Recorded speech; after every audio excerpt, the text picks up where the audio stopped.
Hi all, this is looking at my math lab problem P-7 number 41.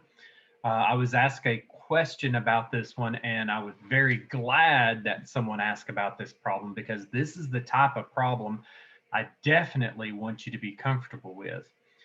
In the formula section, for this particular problem, it has us solving this formula for the variable m. The first thing you should notice about this formula is that in order to solve for m, well, we know eventually we have to get m on a side all by itself. Before we could ever hope to do that, we have to get m out of the denominator. So the first thing that I would do in a formula like this is say, well, okay, let's get rid of that p plus m in the denominator. How do you get rid of dividing by p plus m? Well, you multiply both sides by p plus m. When I multiply by p plus m on the left, it leaves me a times that group. And on the right, I know that when I multiply by p plus m, it's just going to cancel out that denominator and only leave the numerator remaining, pm.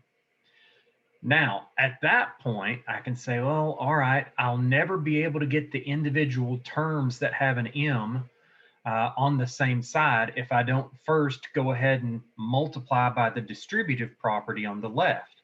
So that's all I've done from this step to the next. I have AP plus AM after I distributed the A throughout that group is equal to PM. Now I can already see towards where this problem needs to go. If I can say, well, I need to get every term that has an M on the same side, then move the AM over to the right. I know it's a positive AM on the left, so I have to subtract it on both sides.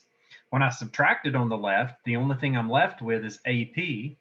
On the right, I would have the PM that's already there minus the AM that got moved over.